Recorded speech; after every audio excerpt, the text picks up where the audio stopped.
I speak in favour of this amendment. I'm particularly concerned about the level of misinformation and ignorance used in the other place to argue against legislation.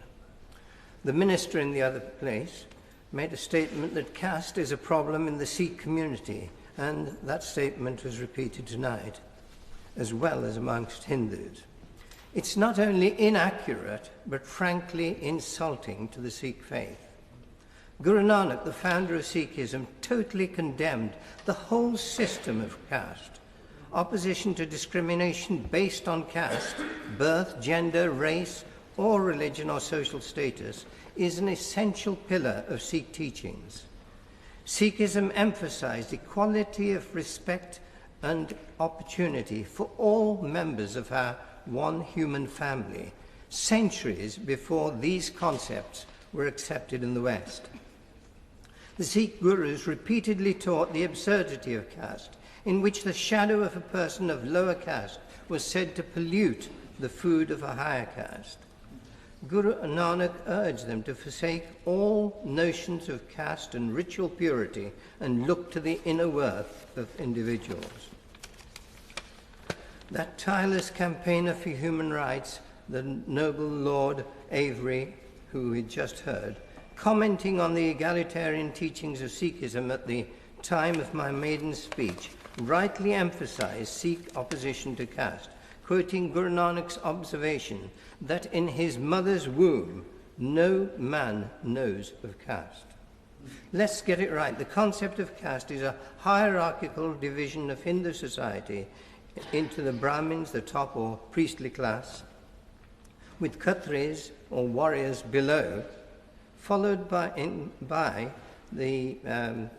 those in commerce, and then at the bottom, Sudras, cleaners or scavengers.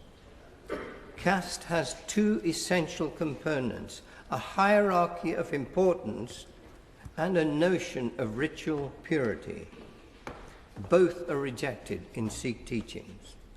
When a person converts to Sikhism, he or she is required to renounce any former allegiance to caste. By definition, one cannot be a Sikh and have a caste. My lords, Guru Nanak warned us about the negative cultural practices that over the years attach themselves to our different religions and distort underlying ethical teachings. It's true for all faiths, and it certainly applies to caste, which has little to do with the ethical imperatives of Hinduism. As far back as the 1930s, many leading Hindus condemned the iniquity of caste. While Gandhi felt education was the answer, Dr. Ambedkar felt education was not enough and legislative action was also necessary. Later, as we've just heard, as author of the Indian Constitution, Dr. Ambedkar successfully included prohibiting discrimination of caste in the Indian Constitution. Coming back to this country, we too find ourselves in a debate over combating the evil of caste by education or by legislation.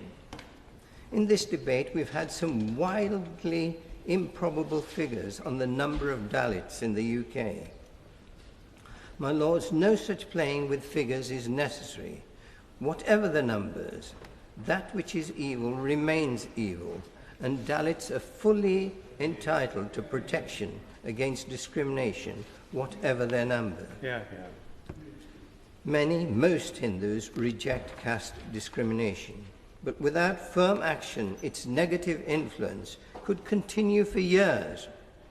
It has no place in our more enlightened 21st century, and those who suffer its worst effects should, like those who suffer racial discrimination, be protected by law.